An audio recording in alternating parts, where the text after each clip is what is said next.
dia a todos e todas.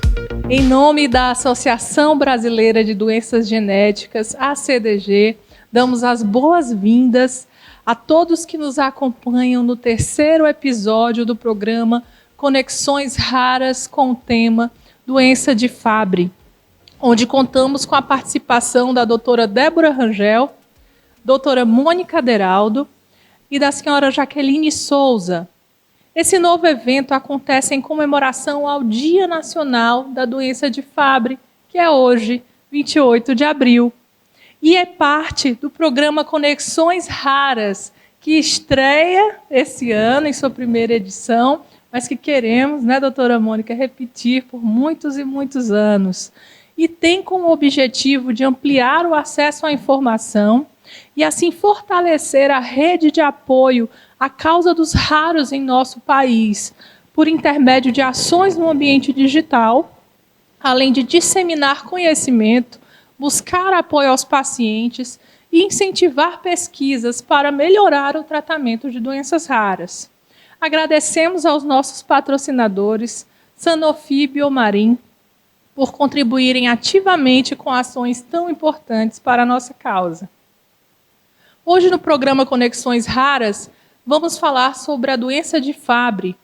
A doença de Fabry não tem cura, mas pode ser controlada com o uso de alguns remédios para evitar o desenvolvimento de sintomas e o surgimento de complicações, como problemas renais ou AVC. A doença afeta entre 1 e 3 a cada 100 mil nascidos vivos. No Brasil, em média, os pacientes são diagnosticados após os 30 anos de idade, de acordo com o estudo avaliado no relatório da Conitec. Viver com uma doença rara é um desafio diário. A qualidade de vida de grande parte dos pacientes é precária, pois a grande maioria não existe cura. Muitos avanços vêm sendo feitos na área das doenças raras. Aos poucos, a medicina está conseguindo melhorar a expectativa de vida dos pacientes. Hoje, no terceiro episódio do programa Conexões Raras, convidamos a doutora Débora Moreira Rangel, médica neurologista com residência em neurologia pelo Hospital Geral de Fortaleza, mestre em ciências médicas pela Universidade Federal do Ceará, membro titular da Academia Brasileira de Neurologia, preceptora do Ambulatório de Neurologia Geral e Neurogenética do HGF. Que alegria tê-la conosco. Seja muito bem-vinda, doutora. Oi, olá, bom dia, gente. Eu estou muito assim, agradecida por estar aqui mesmo. É um momento muito importante. O Fabry é uma doença rara e que tem o tratamento. E só isso já é uma coisa diferencial. Mas, assim, e todas as doenças raras são muito importantes e a gente tem que realmente ter esse apego a elas, porque elas têm que ter o seu diagnóstico, que, infelizmente, não ocorre, em vários casos, de forma precoce. E é isso que tem que ser mudado. E tanto em doenças que têm tratamento e como em doenças que não têm o tratamento. Porque, na verdade, só o fato do paciente saber o que ele tem, isso já é muito para ele. Né? Assim, o diagnóstico é primordial. Né? O que é que eu tenho? Então, essa parte é muito importante. Além de que hoje eu não tenho tratamento, amanhã eu posso ter. Tem vários estudos em andamento de várias doenças. E tem a parte que cada doença acomete alguns órgãos, outros não. E quando eu conheço a doença, eu posso acompanhar o paciente melhor. Então, isso é primordial. Além de que esse paciente ele vai querer casar, ele vai querer ter uma prole.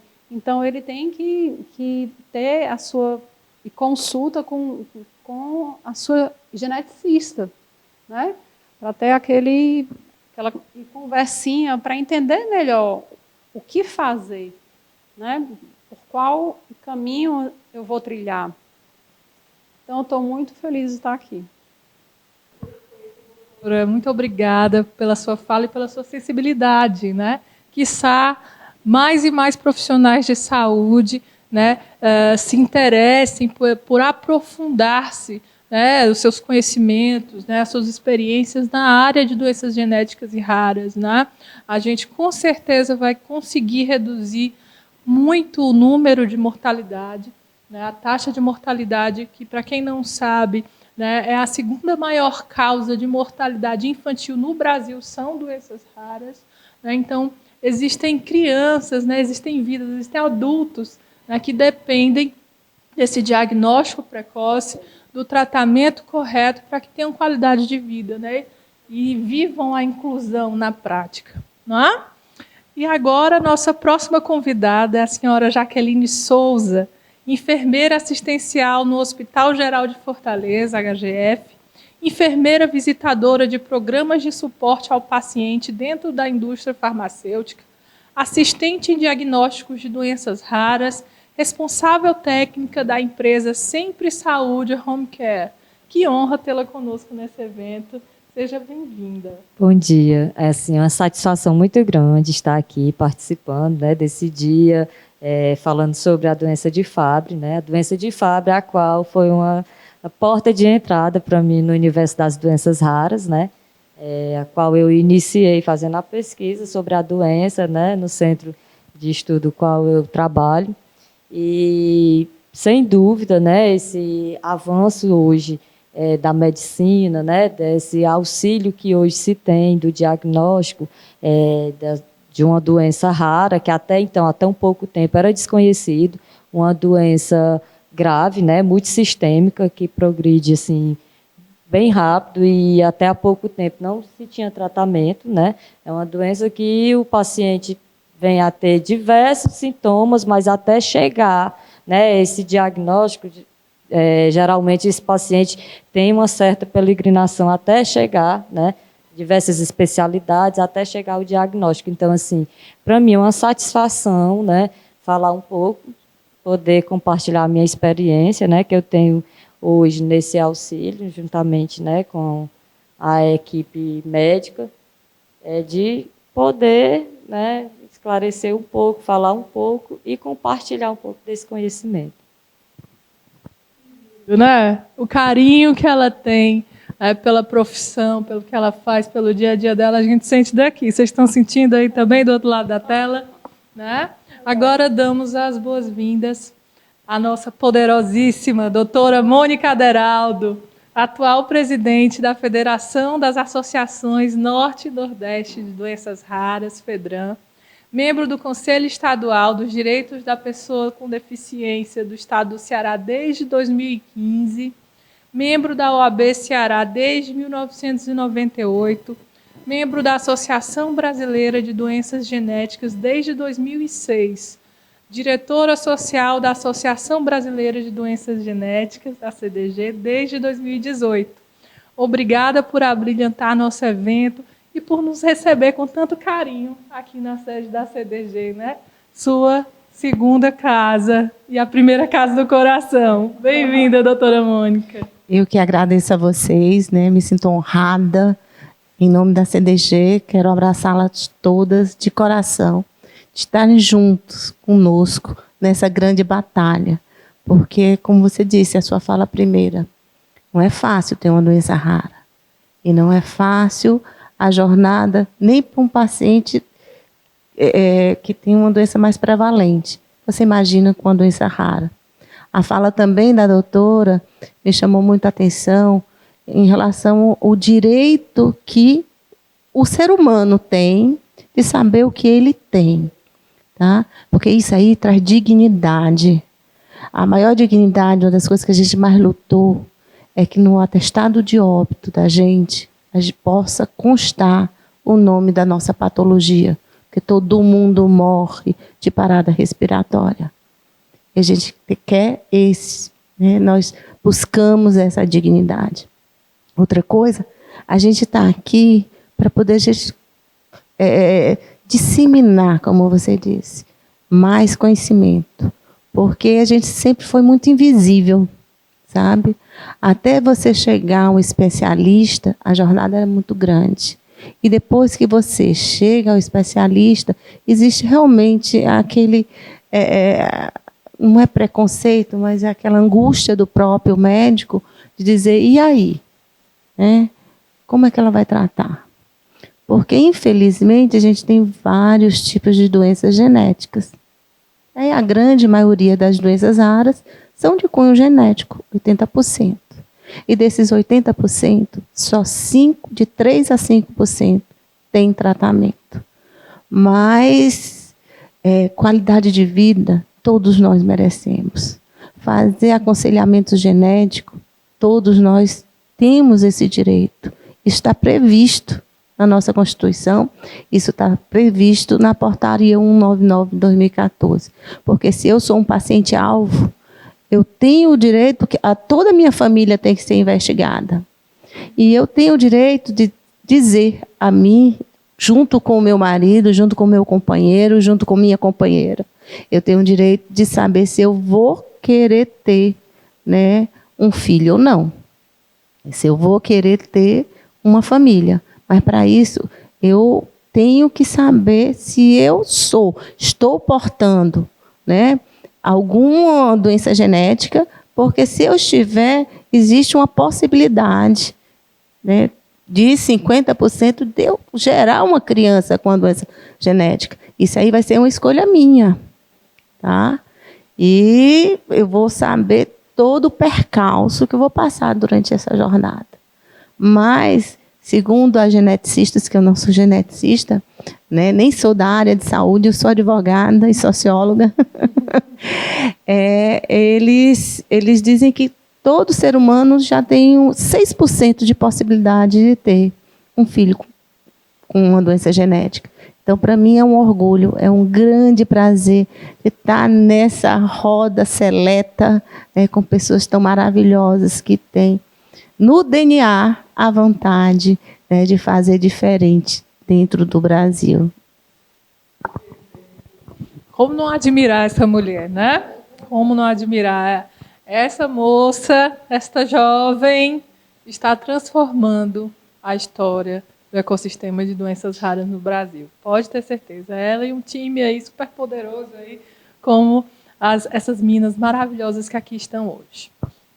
Moderando essa conversa estarei eu, Ana Benício, que antes de qualquer coisa sou filha de um raro, graduada em Administração de Empresas pela Universidade Federal do Ceará, MBA em Marketing no Varejo pela FCDL, mestrado acadêmico em Administração com linha de pesquisa em Comportamento do Consumidor pela UES, professora de pós-graduação nas faculdades CDL, Unicristos, Unicet, Stella Maris e Uniateneu, fundadora e diretora executiva da Album 3 Inteligência Criativa, idealizadora desse projeto, juntamente a doutora Mônica Deraldo e toda a equipe da CDG, a qual agradecemos a honra de fazer parte desse movimento de transformação do ecossistema de apoio a doenças raras no Brasil. E agora vamos começar o nosso debate. A primeira pergunta vai para a doutora Débora Rangel. Afinal, doutora, o que é a doença de Fabry e como é feito o diagnóstico? Tão precioso. Essa doença é uma doença genética ligada ao X. E aí o paciente que apresenta, ele tem uma mutação em um gene determinado, que é o GLA, e aí esse gene, ele produz uma enzima na gente. Aí essa enzima, o normal dela, ela vai degradar a gordura, um tipo de gordura, tá certo? Que é o GB3. E aí, o que ocorre é que quando eu não tenho essa enzima, ou então ela está deficiente, digamos, acaba que eu não degrado essa gordura. E o que ocorre é que eu acumulo em vários órgãos, O foco mesmo é onde? É no rim, no cérebro, nos vasos da gente, no coração. Mas é uma doença que é muito variável, e porque ela acomete de uma de forma global o paciente. E tem as suas formas de apresentação, né? Tem a forma clínica que é típica, que normalmente são homens, porque eles têm só um X, né? E aí acaba que a doença apresenta uma gravidade maior. Esses pacientes, em geral, a maioria iniciam sintomas mais novos, tá certo? Na infância ainda mesmo. Só que são sintomas assim, um pouco em cada lugar, que aí é mais difícil do médico geral juntar, né? O clínico geral, no caso, que é o quê? E nessa fase é muito comum as dores, as crises de dor que os pacientes têm bastante. Às vezes são crises de dor intensa em mãos, em pés, às vezes abdominal. E aí tem essas crises que são agudas, mas e também tem um outro tipo de dor que o paciente apresenta, que é uma dor neuropática, digamos. É uma dor que quando a gente pergunta, o paciente diz, não dói, porque não é a dor normal. É uma dor que é um formigamento, é uma queimação, é um ardor, é uma sensação esquisita. Está gelado demais, está quente demais, então, ou então é um choque. Então, são dores que o paciente, assim, às vezes, ele nem vê isso como dor, porque não é o tipo de dor que a gente tem no resto das coisas, né? E aí esse paciente ele pode ter esse quadro de forma crônica, tá certo? Já na primeira infância mesmo, tá certo? E aí e quando o paciente ele vai ficando um pouco mais velho, e começa a aparecer outras coisinhas a mais. A parte gastrointestinal, e também aparece antes, e também nessa fase com os 10 a 20 anos, às vezes uma diarreia, ou então vômitos e pós-prandiais, né, após a ingesta.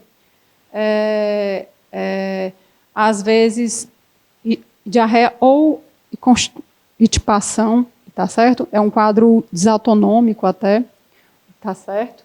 E aí, além dessa parte, ele ainda assim, vai chegando aos 30 anos, e começa a aparecer uma alteraçãozinha no rim, mas aí é uma alteração discreta, que só o exame mostra, tá certo? É um exame de urina alterado, né? Então, é tudo discreto. Às vezes, com 30, 40 anos, aparece um AVC em um paciente desse, um AVC em jovem, paciente que não tem por que ter aquele AVC. E aí, muitas vezes, o paciente ele já tem uma alteração oftalmológica prévia, uma catarata precoce, uma córnea alterada, que é uma alteração clássica e que a gente tem, às vezes, mas só o oftalmo que vê melhor, e porque ele tem que usar um aparelhinho que só ele tem, tá certo? Que é a lâmpada de fenda, tá certo? E aí, isso vai juntando um lugar com o outro, o coração ele já começa a ter alterações, arritmias, a ter um crescimento mesmo, uma hipertrofia, no caso, né, do ventrículo. Então, arritmias ocorrem, e aí vai juntando, mas às vezes, e também o paciente ele pode ter alteração auditiva, e aí esse quadro é o mais clássico, que por volta de uns 50 anos é capaz do paciente já estar em diálise, tá certo? Se o paciente, isso antes de ter os tratamentos, né, hoje em dia a realidade é outra, né? Mas se eu não for e tiver esse diagnóstico, é mais ou menos esse o rumo, né? Tanto que esses pacientes, eles vivem menos. Os homens, né, eles têm 20 anos a menos de sobrevida. Então, eles vivem até os 50 anos por volta de... Né? E já tem algumas mutações que são mais leves, que aí não são leves, desculpa, mas elas são de tipos que eu tenho a enzima ainda, ela só não está tão bem feita, tá certo? E aí, ou então, nas mulheres mesmo, que aí elas têm os 2X, né? Então, acaba que a apresentação nelas é uma doença mais tardia e atípica. Antigamente, achavam que a mulher era só carreadora, ela nem tinha doença.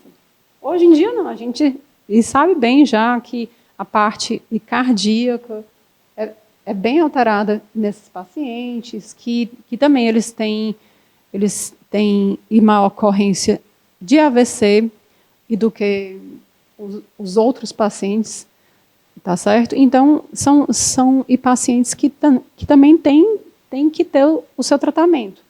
E como o quadro é tão variável assim, porque às vezes a história familiar até é difícil de ver, porque é um paciente que tem um familiar com um problema renal, mas tem outro que tem um problema cardíaco, tem outro que tem um AVC precoce. Então, às vezes, tem que juntar e quebra-cabeça, né? Em relação ao diagnóstico... Perfeito, doutora. E pegando o gancho dessa sua fala, né, até uma hipótese que às vezes a gente levanta conversando informalmente, que talvez as doenças raras, são hipótese, na verdade elas não sejam tão raras assim, né, elas sejam subdiagnosticadas. Né? Então a gente tem outros quadros, né, sintomáticos, e pela complexidade que é montar esse quadro de diagnóstico, né, elas ficam ali mascaradas por esses sintomas. Né? Então, por isso que é tão importante um momento como esse, que a gente vai enriquecendo, né, o conhecimento, trocando experiências, porque são profissionais, né, que têm, além da teoria, a prática. Né? Então, montar essa grande rede de apoio aí por todo o Brasil, que está mundo, né, de troca de conhecimento, de experiências, com certeza vai fortalecer esse movimento de transformação. Mas, querida Jaqueline, você que está aí, né, na linha de frente há tanto tempo, depois que o paciente recebe o diagnóstico, é uma alegria e uma tristeza, né? Uma angústia, porque ele pensa que a jornada acabou, mas na verdade está só começando. Então, qual o papel de orientação nesse momento, né, que é imprescindível aí? É necessário uma equipe multidisciplinar para esse paciente. Né? Então, fala um pouco para a gente, esclarece melhor como é essa jornada que inicia a partir desse ponto. Na verdade, esse paciente pulou uma primeira etapa, né, que geralmente é uma etapa bem sofrida, de uma caminhada bem extensa, né, porque como a doutora bem falou, né, a doutora Débora falou que é uma doença multissistêmica, muitas vezes, né, por ter sido acometido por diversos fatores, né, por diversas queixas, esse paciente já tem, né, vindo de vários especialistas, já tem, né, um histórico, que já procurou diversas especialidades e até então, né, não tinha chegado a um diagnóstico. Quando é fechado esse diagnóstico, ele sente o alívio de saber o que ele tem, né, porém, começa, né, a luta de saber como que vai ser o tratamento, né, como que ele vai seguir a vida dali por diante. Ele já fica naquela ansiedade de saber, a princípio, né, qual a medicação que ele vai fazer uso, né, se tem tratamento, porque quando se fala que é uma doença rara, né, já se tem o tabu que não existe o tratamento. E, graças a Deus, é uma realidade, né, que está mudando, né, graças a pesquisas, a estudos, né, a medicina está evoluindo muito, né, e podendo ajudar essas pessoas. Então, assim, essa pessoa, ela necessita, né, de ser acolhida, né? A princípio, né? Quando ela está com o seu diagnóstico na mão, o médico faz toda a orientação, né? A enfermagem, né? Tenta, mesmo ambulatorialmente, ainda no ambulatório, poder dar esse suporte para ele, né? Falar um pouco sobre a qualidade de vida ou modos de vida, né? Que ele vai ter que seguir cuidados na sua saúde. Esse paciente, né? Ele necessita ser acompanhado psicologicamente, porque não é fácil, né? Porque já fica aquela coisa, eu tenho uma doença, né? Desconhecida, ou às vezes acha que não tem tratamento. Algumas não tem, mas no caso da doença de Fabry, né? Graças a Deus, hoje, né, já existem tratamentos para a doença. Então, assim, esse paciente ele necessita ser acolhido, ser orientado, né? Como que ele vai fazer a busca do tratamento dele dali por diante. Né? E é aí também que as associações têm um papel fundamental, né? Nesse suporte aos pacientes dessa jornada aí árdua. E é por isso, doutora Mônica Aderaldo, que eu pergunto para a senhora, na visão da CDG, quais são as maiores dores do paciente em viver com a doença de Fabry? Oi, Aninha. A doutora acabou de falar que o paciente sente várias dores, mas a maior dor, que também, como a Jaqueline falou, estou com o meu diagnóstico. O que eu vou fazer? Para onde eu vou? Primeira coisa que o paciente faz, quando tem o diagnóstico, o laudo na mão, é ir para o Google. Então, ali ele se desespera, porque em vez de ver coisas positivas, ele vai ver também muita coisa negativa. Então, ali é a fase do desespero. E o Google passa a ser um grande companheiro, o que não deveria ser. Mas como a Jaqueline também falou, a gente, enquanto instituição, porque nós nascemos com esse propósito, com essa missão de acolher e dizer, olha, o mundo não acabou aqui, não. Agora é que ele começou. E a gente vai passar para o aconselhamento genético, falar sobre o aconselhamento genético, falar que ele é um felizardo, porque nós temos de 6 a 8 tipos, né, de 1.000 doenças genéticas, de 6 a 8 mil tipos de doenças genéticas. E nesse quadro, a dele, graças a Deus, tem tratamento, porque a grande parte é tratamento paliativo. Então, você não trata a doença de base, mas você trata os efeitos que essa doença lhe causa. Né? E que ele não está só. Ele não está só com o Google. Ele tem uma família. Então, ele passou a conquistar. Ele nasce de novo.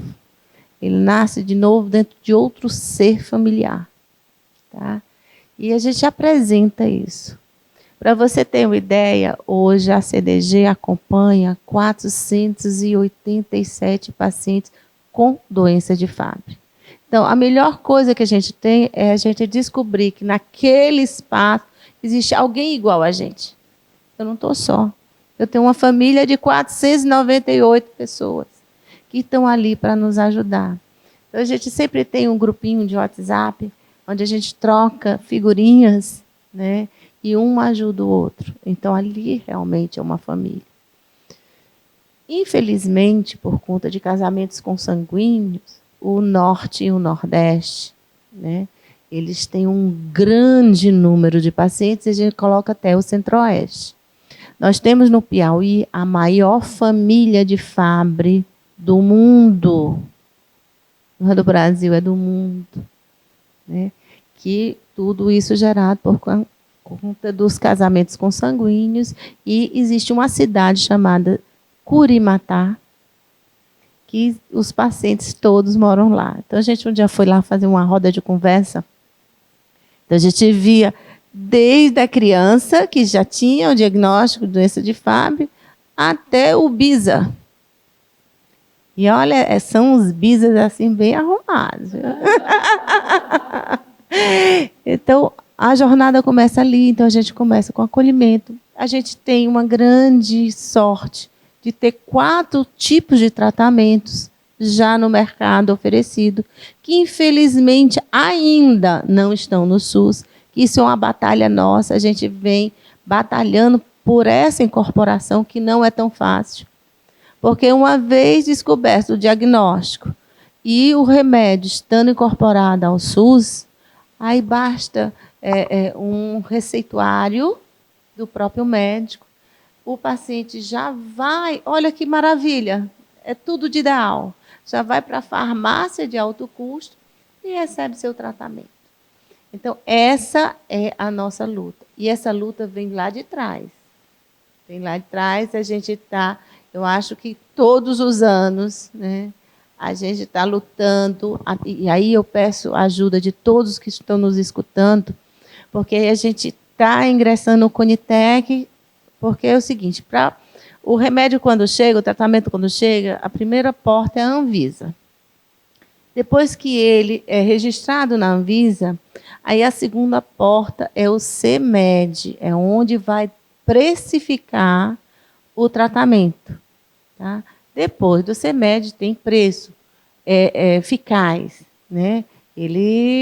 A Anvisa diz que esse remédio é para aquela patologia, é eficaz e eficiente.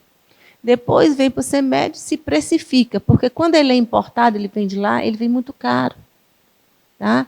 Então, quando ele chega aqui no Brasil, que ele pode ser comercializado, aí o preço geralmente baixa, assim, não é 50%, às vezes é até 80%. Tá certo? Porque ele passa a ser nacionalizado. E o custo não é o custo da droga, o custo da importação e dos impostos, porque a gente bota tudo em cima do remédio, porque ele é muito caro, não, mas o custo maior é a importação. Então, por isso que é interessante a nossa luta junto ao Ministério da Saúde para que esse produto tenha preço no Brasil. E aí ele passa a ter um preço, ele é precificado. Aí o próximo passo é se fazer um dossiê, que geralmente é a indústria que faz isso, porque esse dossiê tem que ser muito bem feito, muito bem elaborado, e ele é enviado para o Conitec. Quando chega lá, o Conitec é um colegiado, então que vai ser analisado o custo-eficiência, vai ser analisado também, não é se o remédio é bom, porque isso a Anvisa já disse. Ele vai saber o tal do custo-eficiência. Se vale para o governo brasileiro incorporar, às vezes porque o produto é muito caro. Olha, por que é caro? Porque a população que vai consumir aquela droga é mínima. E para se chegar, né, a própria, né, a medicação, existiu por trás, né, de muita pesquisa, muito cientista, muita gente que... Né, anos e anos. E quando chega aqui, não é, doutora? Ele vai entrar numa pesquisa aqui até chegar à fase 3, até poder ser lançado. Enfim, quando chegar lá, esse colegiado, que é o Conitec, a primeira coisa, ele vai lançar uma consulta pública, né? Ele vai, para poder saber se ele vai recomendar ou não vai recomendar. Antes da consulta pública, ele já faz assim a reunião deles e já chega para a consulta, né, recomendando ou não recomendando. E aí é o nosso papel. Aí a gente pega aqueles grupinhos de WhatsApp do Brasil todo, vamos votar, porque a gente precisa, não são poucas pessoas. Se a nossa federação tem 498 pacientes, você imagina, porque tem uma associação brasileira lá atrás, que ela fica lá em Campinas. Nós temos uma associação também muito grande que fica no Rio Grande do Sul, tá? Que são vários pacientes também. Então, se estima uma quantidade de mais de 900 pacientes no Brasil com a doença de Fabry. Isso é uma estimativa. E aí, juntando essas pessoas, a gente tem que fazer a sociedade civil se compadecer, né? Incorpora a Conitec. E aí a gente lança as nossas campanhas, né? Tratamento já, incorpora a Conitec. A gente passou recentemente por uma luta dessa, que você nos acompanhou nisso. E, graças a Deus, nós só tínhamos 15 famílias. Nós incorporamos essa medicação. Não é fácil. é muito choro, é muita briga, é muita conquista. E não é nem briga, é luta, né? Porque cada um está lutando pelo seu direito, né? Dentro do seu quadrado. E depois disso, se a gente tivesse incorporação, a gente vai convocar quando novamente, porque toda vida que vai. A gente foi no ano de 2013 a Brasília.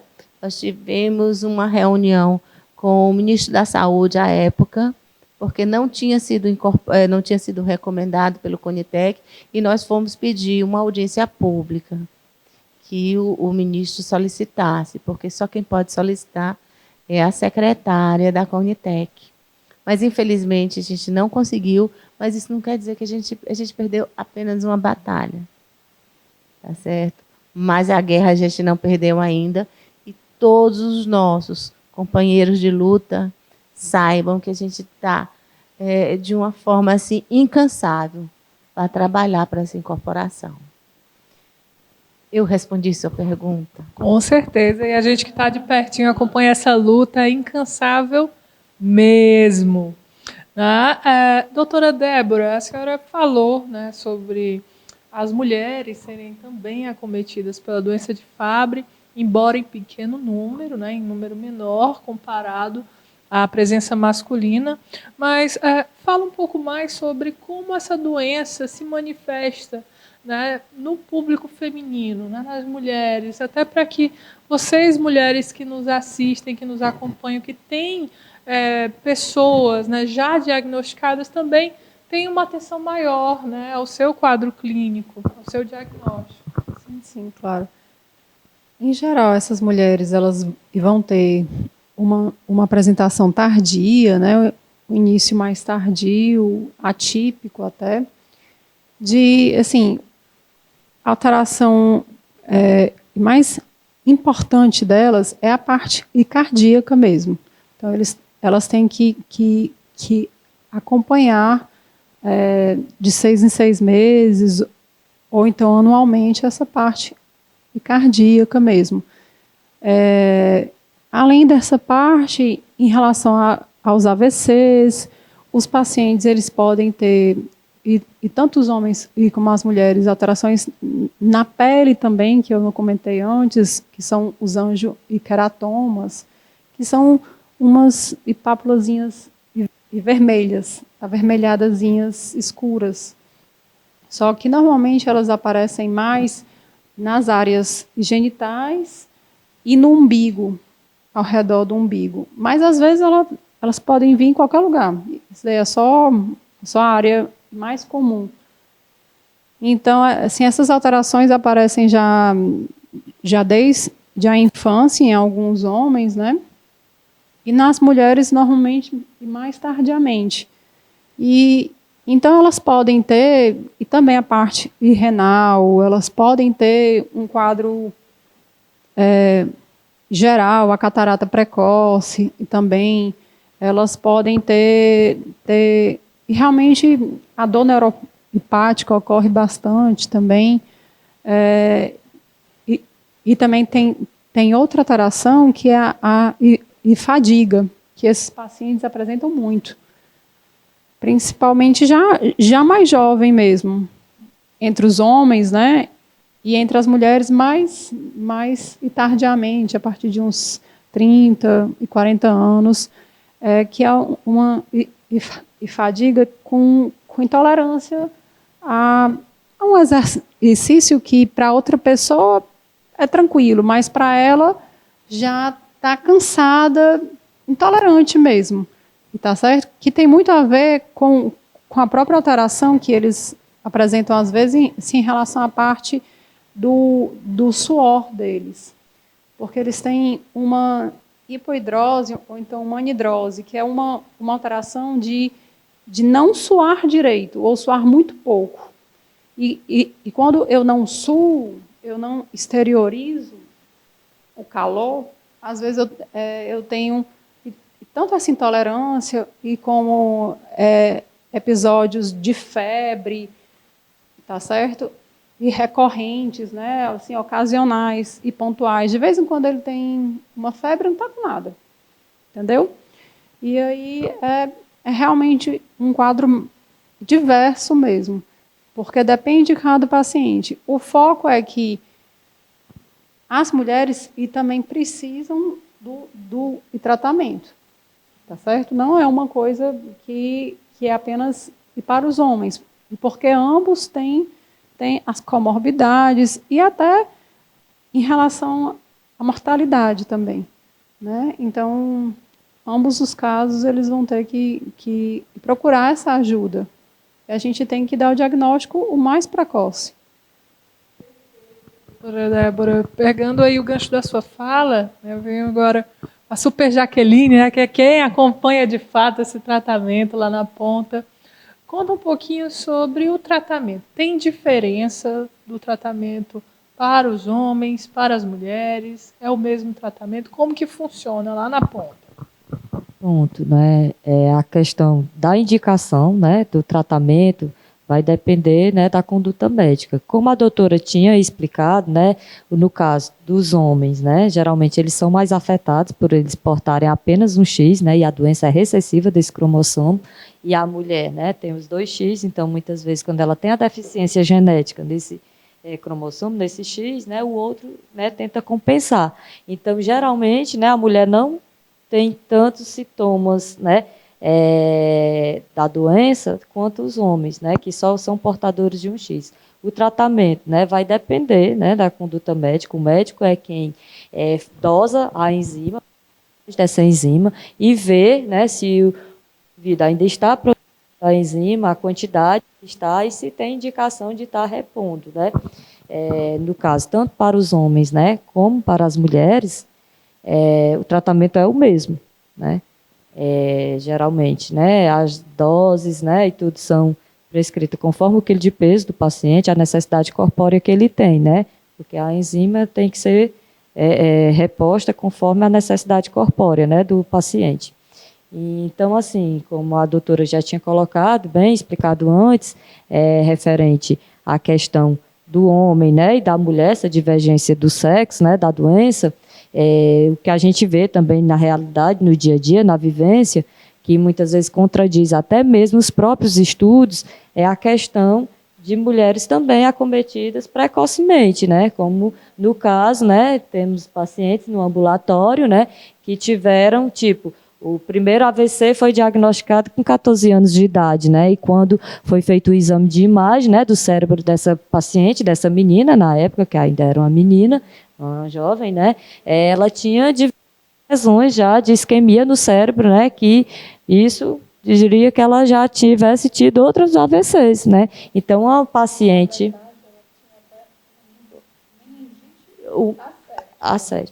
Pois é, essa paciente, ela tem até, ela é portadora até, assim, da forma bem clássica mesmo, que, né, ela tem praticamente todos os sintomas da doença, né? Aliás, a família, porque quando a gente fala assim, né, no caso, quando se trata de Fabry, né, não é um paciente, é uma família, né?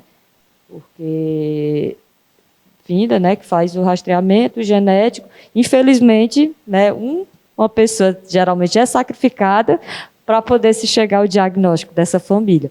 Mas o tratamento, né, é moderado conforme a decisão, a indicação médica, né, o médico vê, né, faz a dosagem da enzima e faz a opção, né, para o melhor tratamento para esse paciente.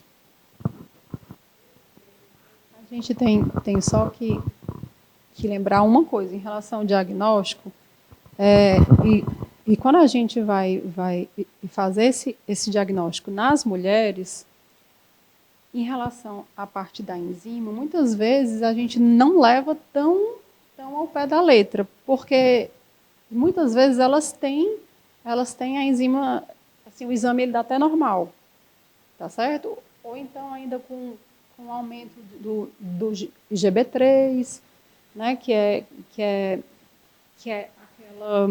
aquela gordura que eu comentei antes, né? Então, para elas, a gente tem que realmente ir para o estudo molecular já, tá certo? Já para os homens, não. É normal a gente ter esse screening prévio, né? Em relação às enzimas. Só para... Perfeita colocação, né? Até para direcionar melhor os profissionais de saúde, né, nessa busca do diagnóstico. E, doutora Mônica, eu acabei de saber que tenho a doença de Fabry, né? Recebi esse diagnóstico. Eu posso recorrer ao benefício do LOAS, Lei Orgânica de Assistência Social? Poder, a gente pode, né? A gente pode tudo. Porque o seguinte, a LOAS, ela tem ainda algumas restrições. Então, para a família ter o direito ao LOAS, ela tem que ter 1/4 do salário mínimo ainda. Tá? Mesmo que a gente questione isso na justiça. E, às vezes, a gente consegue reverter essa decisão administrativa. Porque é uma decisão administrativa, porque você entra e o médico, né? O médico, a primeira coisa que a gente leva é o atestado do médico. Então, nesse atestado tem que ser comprovado a incapacidade para o trabalho. Se o médico botasse que a pessoa tem uma doença genética, que geralmente as doenças genéticas são incapacitantes, geralmente, né? Mas se ele colocar que tem, mas ela está assintomática, ou que ela tem condições de exercer a vida cotidiana normalmente, aí ela não vai conseguir ter o LOAS, né? Porque antigamente, quando se falava muito, porque em relação a CA, bastava o médico botar que a pessoa era portador de um CA tipo tal. Hoje nem o CA passa assim. Se ele botar que é um CA, mas ele tem tratamento e não é incapacitante, então a pessoa às vezes perde o direito. Então tem que estar bem ajustado à lei, entendeu? É uma parte assim bem legal. E para os médicos, às vezes eu estou falando isso porque eu trabalho com LOAS e tenho um marido médico. E ele é doutor em hanseníase, né? E os pacientes às vezes chegam, doutor, tem que... Eu estava até tendo essa conversa com ele semana passada. Doutor, o senhor tem que botar, que o meu advogado mandou, que o senhor tem que botar, que o meu... assim. Aí, não é? Aí o médico fica numa situação difícil. Ele diz assim, mas eu não posso colocar isso, porque às vezes não é. E o paciente, às vezes eles chegam aqui chateados. Aí eu disse, mas é porque se ele colocar isso, e o senhor vai para um perito. E se o perito não achar a mesma coisa, ele responde processo, ele pode perder até o CRM. Então, a gente também tem que dar um desconto aos médicos. Mas, realmente, o advogado diz, diga para o seu médico. Todos dizem. Mas é verdade. E é importante uma coisa só. Às vezes, o paciente é portador de alguma doença, mas ele tem realmente ainda... Ele pode trabalhar. E isso é muito importante a gente não perder. Na verdade, eu acredito que essa parte iria... Assim, era melhor estruturar a lei melhor. Reestruturar a lei. Porque na hora que o paciente trabalha, ele tem a sua dignidade, ele tem a sua função, exatamente. Ele se sente mais útil. O psicológico dele evolui muito melhor. Então, assim, eu digo até para, assim, não é para ficar totalmente parado em casa e tente dobrar umas coisas, arrumar umas outras, para não ficar parado, aquele paciente que não pode trabalhar para apenas ficar ativo de alguma forma em sua vida. Porque também, é muito importante. Complementando aqui a fala da doutora, porque também isso gera uma depressão profunda. Então, a gente está lutando por dignidade. Então, o trabalho dignifica o homem, né? A gente acordar todo dia sabendo que você vai fazer uma diferença, isso é muito importante. mas existe um lado social também que tem que ser pensado pelos nossos representantes, né? A gente está aí às beiras de uma eleição, a gente, olha, falar em política é falar nos nossos representantes, eles estão lá porque nós os elegemos. Então, eles têm que levar, não é a casa do povo, então eles têm que levar a nossa voz. E uma doença genética rara, tá? Ela acomete não só o paciente, ela acomete a família inteira. Então, muitas vezes, aquele paciente, ele demanda um certo cuidado maior, ele demanda muito mais dinheiro em casa, ele demanda um cuidador, tá certo? E, às vezes, a pessoa que está mais próxima, o ente, ele tem que deixar de trabalhar, ele não tem uma doença genética, mas ele é o cuidador 24 horas, e ele precisa de cuidados também. Então, eu acho que a gente tem que repensar essa lei, dar uma dignidade para a pessoa. Olha, eu perdi meu pai por um câncer, ele só tinha 52 anos de idade. Tá? E a única coisa que ele não quis parar de fazer na vida dele foi trabalhar. Eu deixei de trabalhar à época porque ele queria ir dirigindo, já tinha atingido a parte neurológica, então ele não podia dirigir. Mas alguém na família teve que deixar de trabalhar para cuidar dele. E cuidar dele era levar ele para o trabalho. Ele chegava lá, ele chegava tão satisfeito, né? Então, eu acho que a gente tem que repensar, tá, essa lei, porque esse benefício, né, continuado é necessário. E quando o paciente vem a óbito, não é uma aposentadoria, é uma assistência. Então, aquilo ali não tem 13º. Então, as pessoas precisam dessa assistência. Principalmente, é um auxílio. É um auxílio. Perfeito. Já temos tema para outros programas, né? Precisamos aí construir colaborativamente, né, essa agenda de política pública, de inclusão social e combate a esse estigma do capacitismo, né, que muitas vezes limita pessoas que têm um potencial, né, imenso de contribuir com a sociedade dentro das suas limitações, mas também dentro das suas potencialidades. Então, é uma agenda que precisa dessa atenção, né, não só dos políticos, mas também da sociedade civil, da iniciativa privada, que também precisa estimular a contratação de PCDs, né, não somente por uma força legal, mas por reconhecer essas potencialidades. Então, todos juntos podemos muito mais, né? É clichê falar isso, mas na prática é assim que funciona, né? É assim que as grandes transformações se tornam realidade. Então, infelizmente, chegamos ao fim, né, da nossa conversa aqui, que tem agora até assuntos para outros programas, né?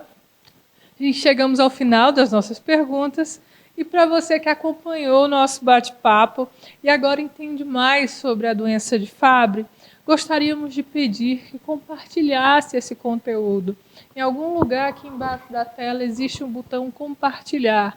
Então, clica, envia esse link para o máximo de pessoas das suas redes sociais, né, do seu círculo pessoal de conhecimento, né, e ajuda, né, essas informações a chegar a toda essa rede de conexões aí pelo Brasil, pelo mundo, para o máximo de pessoas. E isso pode ajudar alguém a fechar o seu diagnóstico, a abrir, né, um horizonte de possibilidade. Você pode conectar pessoas que acabaram de receber o seu diagnóstico com uma rede de outras pessoas e ter essa sensação de acolhimento, né, conectar com a própria CDG, outras associações aí em outros estados, né, que possam dar esse suporte no diagnóstico, outros médicos como a doutora Débora, outras enfermeiras super maravilhosas como a Jaqueline, né, e assim você encontrar aí o caminho da sua dignidade, da sua esperança, certo? Agora eu vou abrir aqui as falas de encerramento, já agradecendo a todas vocês maravilhosas, começando com a Jaqueline, né, seus agradecimentos finais. Gostaria de agradecer o convite, parabenizar, né, a doutora Mônica pelo trabalho na associação, né, nessa luta que ela tem pelos pacientes portadores de doenças raras. Os pacientes de Fabry, né, agradece muito, né, o trabalho da senhora, a colaboração, né, nessa acolhida que a senhora tem, viu, com os pacientes. Queria muito agradecer e parabenizar a senhora, viu, pelo trabalho. Bom dia. Os agradecimentos finais, doutora Débora. Agradeço a todos por estar aqui, né? E realmente é muito importante esse momento. Acredito que a gente tem que ter outros momentos e futuros mesmo. Agradeço essas meninas maravilhosas, né? Tão gentis. E agradeço esse momento, porque uma das coisas que a gente mais bate é que, infelizmente, na faculdade de medicina, né, não tem uma cadeira de doenças raras. A cadeira de doenças genéticas já é no básico. Né? E como são doenças pouco prevalentes, os médicos também não é uma matemática. Ele tem que ir descartando, né? É isso. Não é como eu cheguei no hospital, que eu estava com dor de cabeça, naquele dia que eu falei com você, terrível. Era uma dor de cabeça que eu não conseguia, era uma dor na nuca. Aí eu fui no hospital, o meu marido me levou, mas não deixou. Eu entrei e eu disse, por favor, me socorra, porque eu estou com uma dor insuportável, uma dor na nuca. Aí eu chorava, eu estava desesperada de dor. E aí me levaram para o ambulatório, para pelo menos dar alguma coisa. Aí eu disse, só não me deixe de morrer com aneurisma, porque eu perdi, né? Eu só pensava na aneurisma. Eu disse, pronto, eu vou morrer aqui dentro do carro meu. Como é que eu mato esse meu marido? Porque ele disse, olha, eu vou morrer, o culpado é você, que esse carro não anda. Eu não aguentava mais com essa dor. Então, os operadores da saúde, eles precisam desses momentos. Eles precisam se repensar também o curso de medicina, porque as doenças estão aí. Não é fácil fechar um diagnóstico, né? Os exames também não são fáceis de serem adquiridos. Geralmente são exames caros que também não estão na rede pública de saúde, não são disponíveis à população. Então, esses momentos, para a gente, são fundamentais, né? A gente trabalhar, a gente brigar, porque um dia desse a gente estava brigando no Ministério da Saúde por educação continuada. Disse, não, mas nós temos uma política que tem... Aí a gente olha assim, rio para um lado, rio para o outro, né? Mas a gente tem que ficar batendo nessa tecla. Esse programa vai ficar gravado no canal do YouTube. Nós, enquanto instituição, estamos com os braços, as portas, aqui a casa de vocês, né, abertas, tanto para os pacientes como para o pessoal da saúde. Se sintam em casa. A casa é de vocês. Ela foi pensada nisso. E meu muito obrigada. Eu só tenho que agradecer esse pessoal maravilhoso. Um bom dia de Fabry. É isso aí. Agradecemos a todos que nos acompanharam até aqui. Gostaria também de pedir que sigam nossas redes sociais. O Instagram é @ACDGBrasil. Temos também o canal no YouTube e no Spotify. Olha só, temos podcasts incríveis. Compartilhe para ficarmos sempre conectados e espalhando informações sobre o universo das doenças genéticas e raras. Se você já tem o diagnóstico da doença de Fabry ou de alguma doença rara, ou apresenta sintomas e tenha características de alguma patologia rara, entre em contato com a CDG. A instituição auxiliará você desde a detecção de um diagnóstico correto, específico, até a defesa de seus direitos junto ao SUS ou planos de saúde, a fim de garantir um tratamento de qualidade. A CDG possui equipe de profissionais capacitados e conta com um departamento especializado em processos administrativos que buscam acesso aos seus direitos. O atendimento não tem custo. Olha só. Divulguem nossos eventos para alcançarmos o máximo de pessoas em prol da causa dos raros. Tenham todos um excelente dia, um abraço, muito obrigada e até o próximo Conexões Raras.